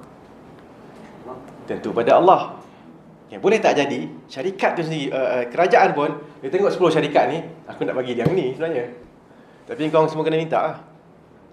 Tapi antara dia orang, dia orang ni kalau minta ambil nombor 5. Dah ada dah. Boleh berlaku tak macam tu? Boleh. Kan? Boleh berlaku, banyak berlaku pun gitu kan. Okey. Kita nak yang ni dia pemenang dia yang ni. Tapi yang kita tak boleh hanya ambil dia saja. Kita kena ambil 10 yang mencalonkan diri. Baru kita ambil dia. Okey. Berdasarkan apa dia orang pilih? Saya cerita cara baik berdasarkan kepada ilmu syarikat yang memilih ni, kerajaan yang memilih ni, dia dah tengok dah prestasi 10 orang ni. Okey. Yang ni lah yang kita kena kita tak boleh ambil yang lain. Ambil yang ni memang tak siap. Ambil yang ni siap lambat 2 bulan. Ni siap 3 bulan lambat. Ini sebulan siap. Maknanya sebulan awal prestasi dia. Ilmu siapa? Ilmu kerajaan. Orang tengok orang dah pantau kan. SB semua dah ke sana sini kan. Saya kawan dengan SB tau. Oh, dia pergi sana sini semua. Tanya orang ni. Tangan saya tanya, tuan, dia ni siapa? Oh, dia ni ustaz, hati-hati ustaz. Dia sini. Boleh, saya boleh buat itu. Tapi dah lama tak kontak dia orang. Okey. So apa pun ke akhirat, apa yang berlaku adalah Allah mengetahui. Kan, daripada 100 orang yang masuk syurga adalah yang nombor 5 tu. Sebab apa? Sebab dia beriman. Wa hadainahu najdain. Kami telah tunjukkan kepada dia 2 jalan. So dia pilih mana satu. Kan? Nabi Musa bila dapat agama wahyu, dia buat apa? Dia terima. Firaun bila dapat agama, dia tolak. Okay. Ilmu Allah Subhanahu Wa Taala tentang mereka berdua, ilmu azali. Sebelum Allah cipta, Allah dah tahu dah. Disebabkan Allah tahu tu, Allah pun tentukan. Okay. Jadi kita tak tahu tentang benda tu. Sebab tu Nabi kata, bila Nabi ceritakan qada dan qadar Allah dah tentukan semua masuk syurga, masuk neraka, sahabat tanya yang sama. Apa dia? Fa fimal amal. Kenapa kami nak beramal lagi wahai Rasulullah? Dah tentu dah. Kan? So Nabi kata apa? La i'malu. Bukan begitu. Sebaliknya kamu semua kena beramal. Fa kullun muyassarun lima khuliqalah. Kerana setiap seorang akan dipermudahkan untuk apa destinasinya nanti. Okay? Cuma saya tambah kat situ, destinasi kita tak tahu. Cuba bayangkan anak kita kata, mak, tadi mak belajar, mak kata macam ni, hadis apa? Allah telah menentukan qadar yang baik dan buruk kan? Okay, mak, adakah Allah telah menentukan saya akan fail ataupun saya akan lulus? Jawapan kita takkan tak kan? Kamu kata ya. Lagi tu saya tak belajar lah. Kalau Allah tentukan saya dah lulus, saya tak belajar. Pasal saya akan lulus. Kalau Allah tentukan saya fail, buat apa saya belajar? Itu hujah dia kan? So kita mengatakan tidak, kan? Apa yang Allah tentukan itu adalah berdasarkan ilmu Allah terhadap apa yang kamu akan buat. Siapa makan dia kenyang, siapa tak makan dia lapar. Siapa belajar dia pandai, dia boleh jawab soalan. Siapa tak belajar, dia tak boleh jawab soalan. Okay, kita kalau dengan anak kita, okey, kalau gitu Allah tahu tak kamu akan kenyang ataupun lapar? Pergi kat tu dia. Kata Allah tahulah. Jadi kalau Allah tahu, Allah tahu kamu kenyang, kamu tak makan, kamu kenyang kan? Kata ya. Kalau Allah tentukan kamu lapar, makan pun lapar juga. So tak makan lah. Yang mana boleh? Kita kena apa orang kata berbincang dengan dia dengan cara tu. Antaranya lah kan. So mungkin jawapan saya ni panjang, tapi nak ceritakan kita cuba lihat urusan akhirat tu setidak-tidaknya macam urusan dunia. Dalam urusan dunia kita akan bersungguh-sungguh pasal kita nampak jelas. Siapa tak makan, okey, lapar. Nak dapat makanan macam mana? Usaha. Sama ada usaha sendiri ataupun minta. Minta tu pun usaha juga. Betul tak? So begitulah setidak-tidaknya begitulah buat untuk agama kan. Okey, kerana apa? Kerana dekat dunia ni benda tu nampak, akhirat tak nampak. Sebab tu Nabi kata kena beramal. Kan? Dan kembalikan kepada ilmu Allah Subhanahu Wa Taala. Boleh, saya rasa panjang jawapan tu, tapi semoga dapatlah dia punya point dia tu. Ya. Okey. Kita teruskan lagi insya-Allah.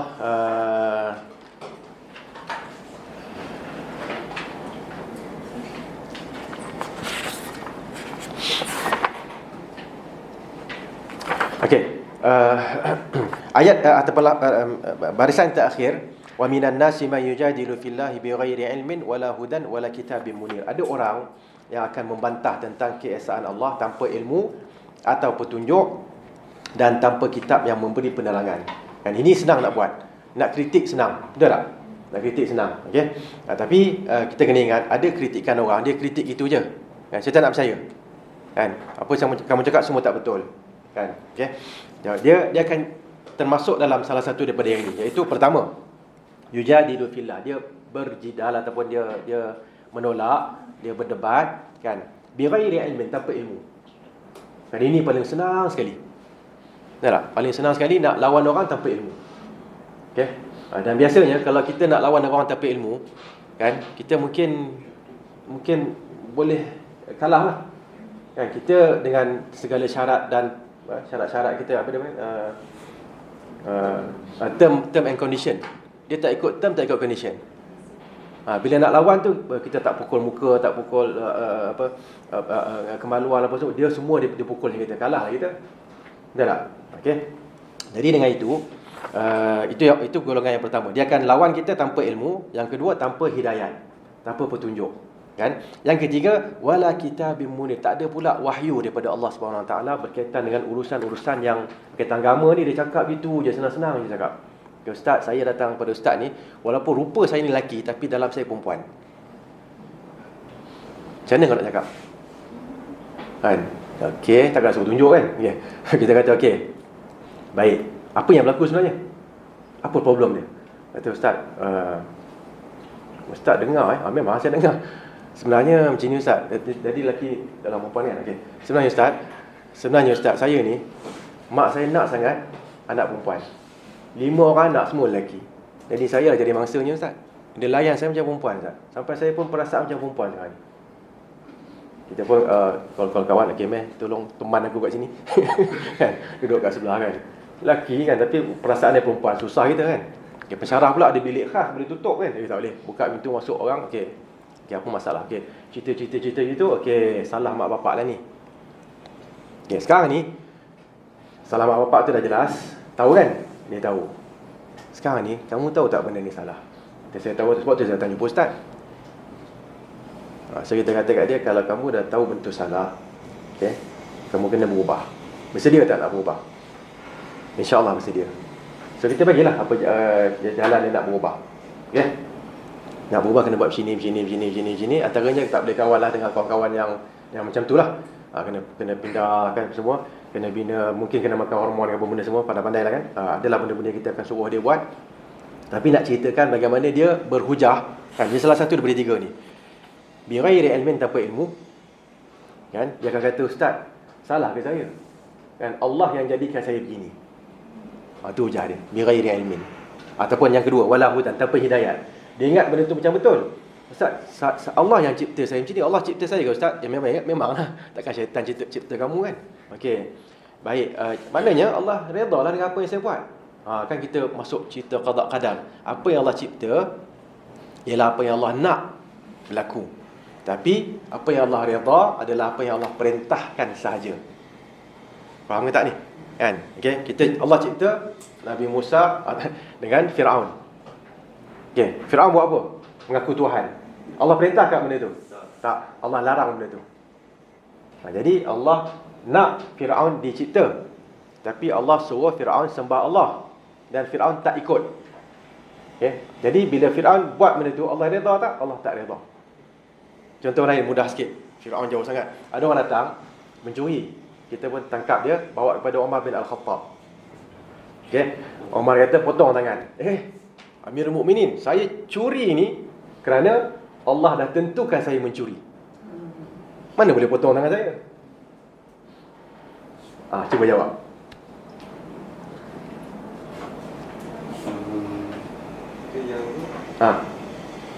Setiap orang akan dipermudahkan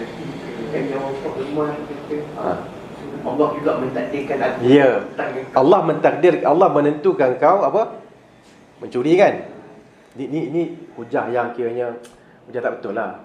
Kan? Dia mencuri, sebenarnya dia tahu benda itu salah, dia mencuri juga. Allah dah larang, dia tahu Allah larang, dia curi juga.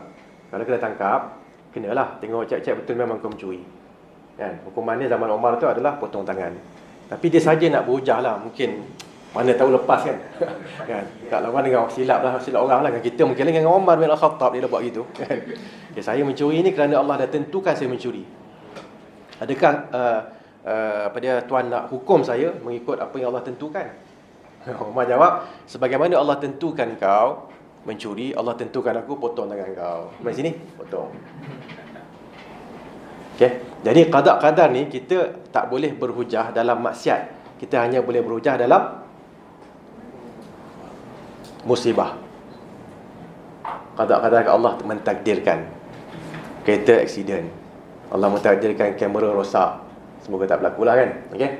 Tapi kalau maksiat, Allah mentakdirkan saya mencaci, Ustaz. Allah mentakdirkan saya bukan mencaci, tak ada apa, membawang. Kenapa? Kak, kenapa datang kelas tapi membawang? Kenapa? Allah takdirkan saya.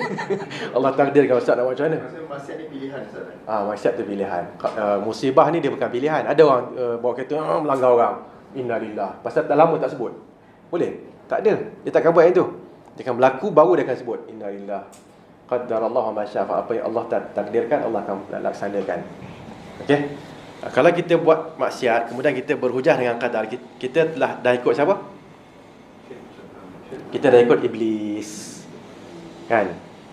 Iblis yang berhujah begitu. Okey. So apa pun kita nak ceritakan kat sini bahawa orang kalau dalam berurusan dengan manusia, kita akan dapati ada orang yang akan berlawan dengan kita, berhujah tanpa ilmu, berhujah tanpa petunjuk, okay?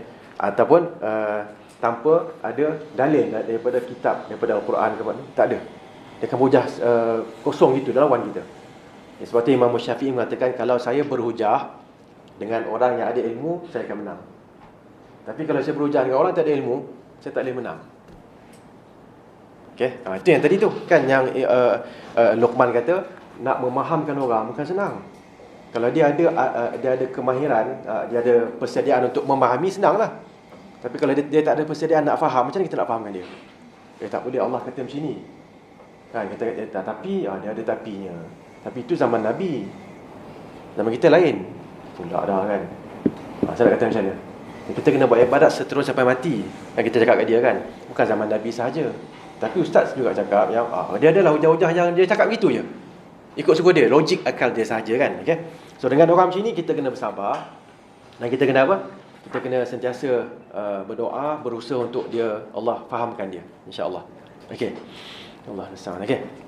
Kita cuba boleh kot kan? Boleh. Ayat yang ke-21, wa idza qila lahum ittabi'u ma anzalallahu qalu bal nattabi'u ma wajadna 'alaihi aba'ana aw law kana asy-syaitanu yad'uuhum ila 'adzabis sa'ir. Dan apabila dikatakan kepada mereka, ikutilah apa yang diturunkan Allah, mereka menjawab tidak, tetapi kami hanya mengikuti kebiasaan yang kami dapati dari nenek moyang kami. Apakah mereka akan mengikuti nenek moyang mereka walaupun sebenarnya syaitan menyeru mereka ke dalam azab api yang menyala-nyala, iaitu neraka. Okey, ini masalah. Masalah yang dihadapi oleh semua masyarakat kan, apa dia? Nenek moyang. Okey. Apa yang nenek moyang buat kan, sering akan dianggap sebagai yang betul. Betul kan? Jadi bila kita nak cerita sesuatu kan, yang baru, yang betul, yang lebih bermanfaat, orang kata tak, ni atuk saya tak buat yang ni. Ini moyang saya tak buat. Kaum muda. Kan, ini kalau dalam agama tu kaum muda, Wahabi dan sebagainya kan. Zaman Nabi pun, Nabi dah digelar sebagai sahabat. Sahabat ni yang murtad, yang keluar kan. Orang sembah patung-patung, dia tak nak patung. Okey. Jadi sebenarnya kesalahan ini daripada siapa? Punca kesalahan kan, adalah daripada syaitan. Syaitan min syarril waswasil khannas alladhi yuwaswisu fi sudurin nas minal jinnati wan nas. Syaitan pula ada syaitan manusia, ada syaitan jin. Kan? Okey. Bila syaitan dah ceritakan benda-benda tak baik, kita percaya, waktu benda tu dibuat, kan, dah jadi adat, susah nak ubah. Ada pula keluar pepatah apa? Biar mati anak, jangan mati adat kan? Tak boleh.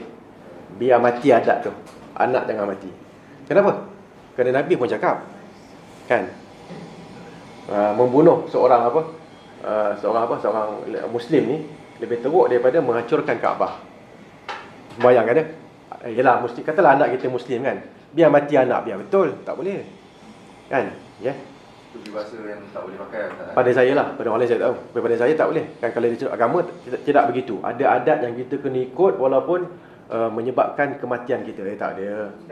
Kalau ada orang menyamakan tatabat peribahasa tu, adat tu dengan maksudnya agama, bukannya adat kan. Tak apalah kalau dia maksud gitu, tak apa. Ada orang Melayu kan, Melayu pula dalam perundangan memang kena Muslim contohnya, itu tak apalah. Mafhum gitu boleh lagi. Tapi kalau agama pun, kalau dia bawa satu adat agama yang merupakan bid'ah kan, yang tak betul, tak boleh juga. Kan? So, contoh-contoh yang mungkin akan membawa kepada syirik, khurafat dan sebagainya. Asal garu tangannya mesti duit banyak masuk ni kan.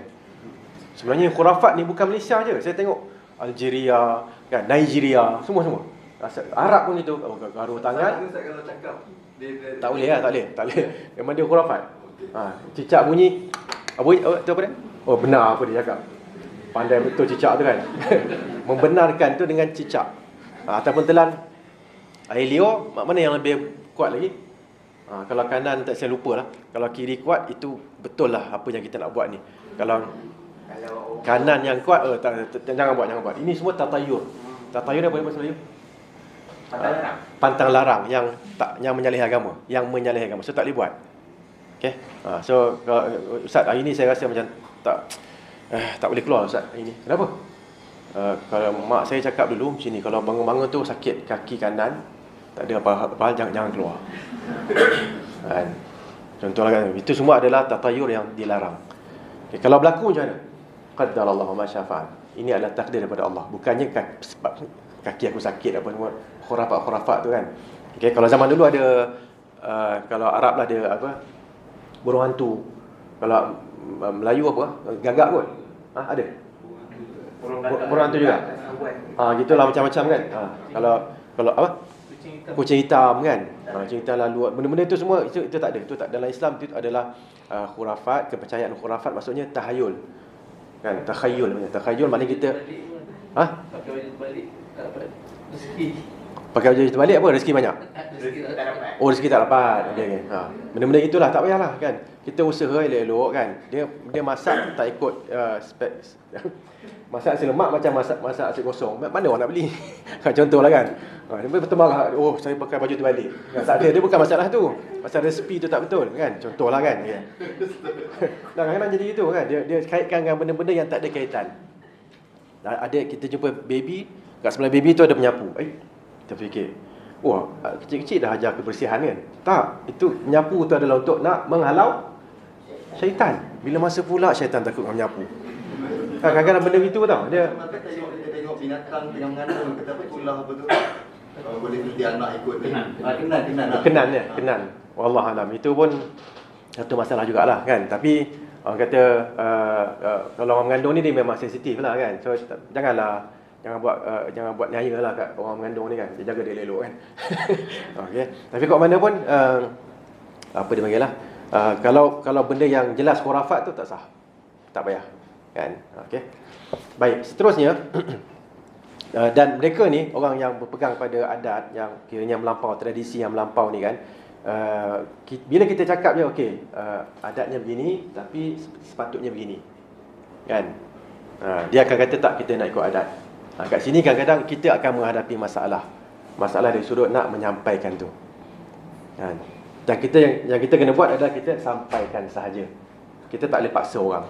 Kita boleh sampaikan, paksa tak boleh. Sampai dengan cara yang paling baik, selesai. Jangan kita pula sampaikan dia tak terima, kita balik pun kita tak boleh tidur apa semua kan. Kita doa balik, ya Allah aku dah sampaikan dan kita tak mampu. Sampai ada seorang sahabat ni, seorang tabi'in kalau tak silap saya, dia tarbiyah anak dia. Dia ajar anak dia kan sampai dia tak mampu dah. Masa dia kata, ya Allah, aku telah pun berusaha untuk nak mendidik anak aku, tapi aku tak mampu. Ya Allah, Engkau lah didik dia. Dengan doa tu anak dia jadi baik. Okay? So kita jangan bila kita dah dakwah orang, dia tak terima, apa dia? Ahlul nar. Ashabul jahim. Jangan cakap itu. Mereka tu semua tu syurga ni, satu bangunan ni semua masuk neraka. Bangunan ni ya syurga. Jangan macam tu, tak boleh. Tak boleh, itu tak boleh. Kita tak ada dalam kamus kita nak menerakakan orang ataupun mensyurgakan orang. Ingat itu Samalah. Dia macam ni. Kita kata benda tu bid'ah. Dia ahli bid'ah. Tapi adakah dia kekal dalam neraka? Tak semestinya. Okey, dia tu memang ahli sunnah dan masya-Allah kan. Adakah dia ahli syurga? Tak. Kita tak tahu kan. Okey. Itu dari sisi ahli sunnah. Okey. Lepas itu ayat yang ke-22, wa may yuslim wajhahu ila Allah wa huwa muhsin faqad istamsaka bil urwatil wuthqa wa ila Allah aqibatul umur. Ayat ni, barang siapa yang berserah diri kepada Allah sedang dia orang yang berbuat kebaikan, maka sesungguhnya dia telah berpegang kepada ikatan tali yang kukuh hanya kepada Allah, kesudahan segala urusan. Ayat ni penting, dia ada kaitan dengan sebelum ni. Sebelum ni nak panggil orang kepada kebenaran, orang kata kami hanya ikut adat nenek moyang kami sahaja. Lain daripada itu tak boleh. Nak kahwin pun ikut tarikh kalender Jawa. Macam saya orang Jawa kan. Kalau ada kalender Jawa dia. Kita tengok ni pun boleh. Kenapa? Kalau tak dia jadi suai tak suai apa semua. Tak boleh bang. Kan? Cik tak boleh macam ni. Kan? Kita tak ada ikut yang tu. Kan? Kalau nak ikut kalender tu kerana datang bulan tak datang bulan tak apa lagi kan. Tapi ikut kalender ni kerana tak boleh. Bulan ni tak ada kahwin. Kan? Bulan ni bulan yang suai kan. Ikut kalender Jawa ke apa ke, tak boleh. Kita tak ikut yang tu. Kan? Tapi nak huraikan tu boleh ke? Boleh huraikan. Adakah wajib mereka terima? Kadang-kadang takkan terima. Bahkan kita akan diboykot apa semua. Itu yang kena baca ayat ni. Faham tak? Okey. Dia Wahabi ni tak apa lagi, kena boykot, keluar, buang daripada keluarga. Lagi dahsyat. Nak balik tak ada tempat nak raya dah. Datang kat Islam Taklim raya kan, contohnya kan. Wa may yuslim wajahu ila, tengok ayat ni. Ayat ini menjelaskan tentang contoh orang yang rela meninggalkan tradisi nenek moyangnya. Okey. Apa yang dia kena buat ialah dia kena serahkan urusannya kepada Allah Subhanahu Wa Taala selepas dia membuat kebaikan. Okay. Tapi kita nak cerita sini adat yang menyalahi lah, kan? Adat menghormati tu tak ada masalah kan, tapi adat yang menepati akhlak tak ada masalah, tapi adat yang menyalahi, adat yang menyalahi akhlak kita cuba nak ubahkan. Kita bacalah ayat ni. Wa may yuslim wajhahu ila Allah, sesiapa yang berserah diri kepada Allah Subhanahu Wa Taala, iaitu ditafsirkan dengan ikhlas dan tawakal. Kita bila buat tu kita ikhlas, bukan nak tunjuk-tunjuk diri, kita tahu ni betul ni salah, kita cuba sampaikan. Okey, ikhlas dan tawakal, serah diri pada Allah. Okey. Wa huwa muhsin, dalam keadaan dia berbuat baik. Berbuat baik ni ada dua, satu kepada Allah, satu kepada manusia. Buat baik kepada manusia, kepada Allah Subhanahu Wa Taala seperti yang dah kita baca dalam hadis 40 tu kan. An ta'budallaha ka'annaka tarah fa illam takun tarahu fa innahu yarak. Kamu beribadat kepada Allah seolah-olah kamu melihatnya, dan kalau tak mampu sampai tahap itu, kamu yakin dia melihat kamu. Okey.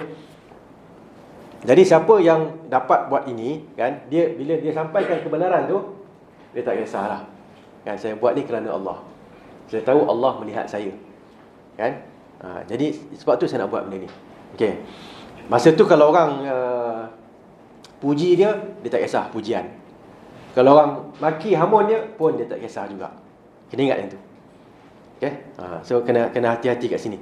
Cuma kita akan sedih bila kadang-kadang orang tak terima. Kenapa dia tak terima? Benda ni benda jelas tak boleh. Kenapa? Contohnya kita dah cerita tak boleh minta doa daripada kubur. Minta daripada Allah Subhanahu Wa Taala saja. Kata ustaz, dengan Habib siapa lebih hebat lagi?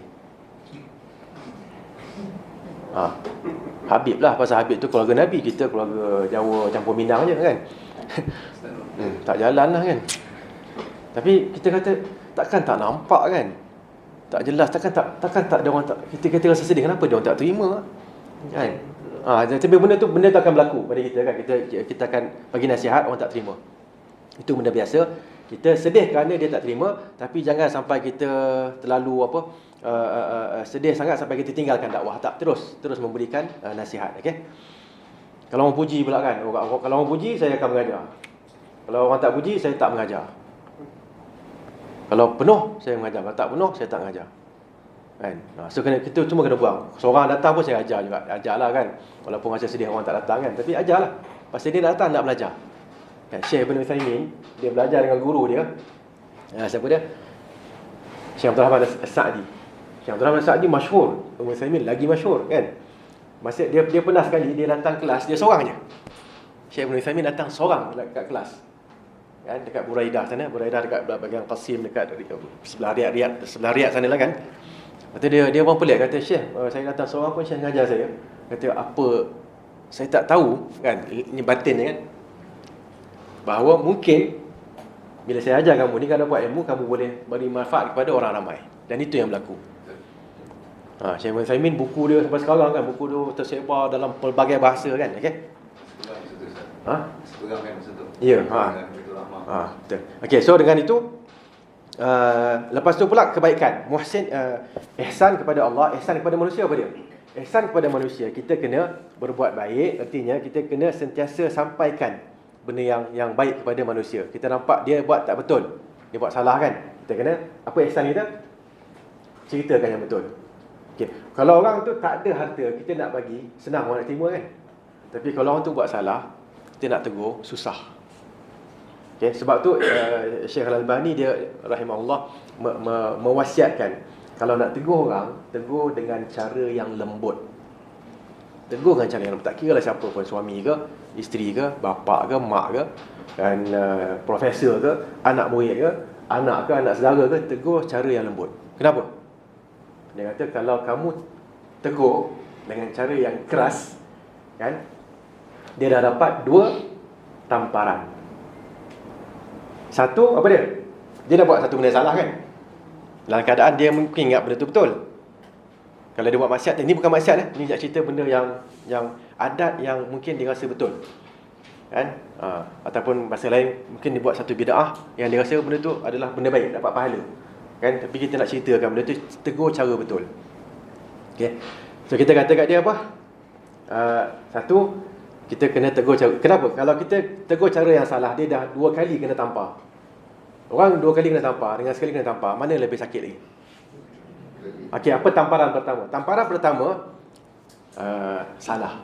Itu tamparan pertama. Dia ingat benda tu dapat pahala, tiba-tiba tak dapat pahala. Mengikut dalil tak dapat pahala. Satu tamparan pada dia kan. Yang kedua, kita cakap keras pula kat dia, kan? Orang yang kena tampar kan, dengan pam kan, rasa-rasa siapa yang akan ikut kita antara dua tu? Pak sekali kan. Tapi bayangkan kalau kita dia dah kena pak kan, kita usap dia. Dia dah kena tampar lah. Tamparan dia iaitu salah. Tapi kita datang, kita usap, letak apa? Letak lotion. Letak lotion kat tempat yang kena tampar tu. Oh, tertariklah dia kan. Oh, baguslah dia memang nak saya jadi orang baik. Okay, ada seorang akak ni, last kali kat sini. Dia dekat Singapura. Dia soalan, kata, Ustaz, anak saya hantar untuk belajar agama. Dia balik rumah, dia tegur macam-macam. Tegur dia, mak, dia tak boleh, ni salah. Mak, makan tangan kiri tak syaitan, mak, tak boleh. Mungkin lah kan, itu cara syaitan makan, kena makan guna tangan kanan. Tak boleh pula dah kan. Lepas tu nak minum, mak minum pun sama, bukan makannya. Okay, keluar rumah kena baca tu, kena baca macam-macam lah kan. Okay. Banyak benda lah tegur Ustaz kan. Benda-benda yang saya dah buat sebelum ni, kan, berapa 30 tahun ni, saya hantar anak saya, 2 tahun dia balik, dia dah tegur macam-macam. Mak, ini tak boleh, mak, ni bacaan ni tak betul, hadisnya dhaif, hadisnya palsu kan. Yang betulnya begini. Jadi saya terganggu lah Ustaz kan. So apa nasihat Ustaz? Saya kata kat dia, pertama sekali, bila kak dah hantar, bila puan dah hantar, itu satu nikmat. Dah hantar anak belajar kan. Kita tak sempat nak belajar, kita hantar anak kita belajar. Okey. Yang kedua, nikmat yang kedua, dia balik tu, dia tegur kita. Bagus lah tu, dia nasihat kita. Kalau dia senyap aja, masalah juga kan, tak apa faedahnya. Okay, tapi masalahnya ialah puan terasa lah kan. 30 tahun puan buat satu amalan yang puan rasakan akan dapat pahala, tiba-tiba anak kita kata datang, amalan tu tak ada pahala mak. Amalan ada pahala yang macam ni kan, tu hadisnya palsu ke apa kan, contoh ya. Jadi jalan keluar baca dalam surah apa tu yang kita baca pagi itu, dalam surah Al-Furqan ayat yang last sekali kan, wa man taba wa amana wa amila amalan salihan fa ulaika yubaddilullahu sayyi'atihim hasanah. Siapa yang illa man taba wa amana wa amila amalan salih, kecuali mereka yang bertaubat, beriman, beramal saleh. Kan, mereka itu akan dicari ayat tu, mereka itu akan jumpa dah, mereka itu akan diubahkan dosanya menjadi pahala. Apa yang puan buat, 3 surah Al-Furqan ayat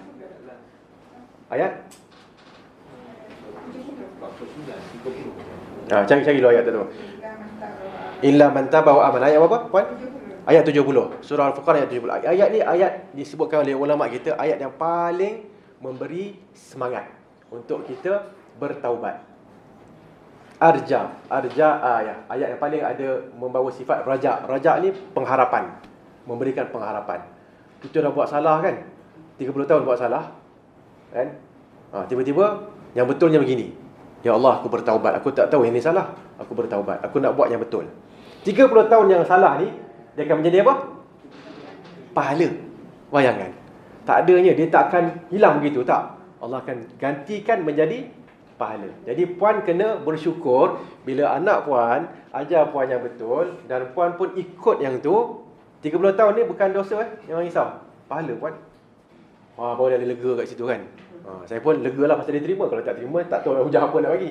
Kan? Okay? So, saya rasa itu saja untuk kali ini. Harapannya ialah kita sentiasa mensyukuri nikmat Allah Subhanahu Wa Taala. Kan? Saya sebenarnya bila nak datang saya baca sikit kan. Saya bila baca macam tamparan jugalah kan. Ada nikmat-nikmat kadang-kadang kita rasa kita take for granted. Kita rasa macam nikmat minum air kan. Kan? Minum air tu pun kalau ada tak masa kita nak minum pun rasa susah. Nak telan sakit kan. Ini tak minum guguk tak ada masalah. Kita tak ada pun nak bismillah ke. Bismillah awalahu akhirah terlupa kan. Alhamdulillah pun terlupa kan. Pasal nikmat tu dah jadi biasa. So kena ingat setiap nikmat yang kita dapat adalah nikmat yang baru. Dia bukan nikmat lama. Nikmat bernafas. Tarik nafas ni baru. Nafas kali kedua. Ni nikmat baru. Boleh tak jadi? Tarik nafas, keluar nafas, tarik nafas, lekat. Boleh jadi. Kita suapkan nasi. Yang pertama lepas. Itu nikmat. Yang kedua makan lekat. Masuk hospital mati. Boleh jadi tak? Boleh jadi. Okay? So setiap nikmat adalah yang baru. Itu kalau saya nak rumuskan hari ni, antaranya adalah yang itu. Sebab tu kena sentiasa mensyukuri nikmat Allah. Okay? Dan last sekali, bila kita mensyukuri nikmat Allah, antara sebutan kita adalah Alhamdulillah. Kan? Sebut banyak Alhamdulillah, Alhamdulillah, Alhamdulillah, Alhamdulillah kan. Dan Alhamdulillah ni dari satu sudut dia adalah mensyukuri nikmat. Yang kedua, Nabi sebutkan doa terbaik adalah apa dia? Rabbana atina fid dunya. Kita ingat itu kot agaknya kan. Doa terbaik adalah Alhamdulillah. Kena ada huraian lah. Huraiannya adalah bila kita dapat nikmat, kita pun bersyukur. Bersyukur ni Allah pun dah sebut la in syakartum la azidannakum. Kalau kamu bersyukur, aku akan tambah untuk kalian. Sebab tu antara zikir yang kita kena sentiasa lazimi adalah mensyukuri nikmat Allah. Alhamdulillah, Alhamdulillah, Alhamdulillah. Di samping zikir-zikir yang lain. Okay. Saya rasa itu saja untuk hari ini. Semoga Allah merahmati kita semua dan menjadikan kita hamba-hambanya yang sentiasa bersyukur kan terhadap segala nikmat yang kita dah mula apa? Dah mula mengabaikan nikmat tu. Okay? So kita tangguh dulu dengan tasbih kafarah. Subhanakallahumma wa bihamdik asyhadu an la ilaha illa anta astaghfiruka wa atubu ilaik. Wallahu a'lam.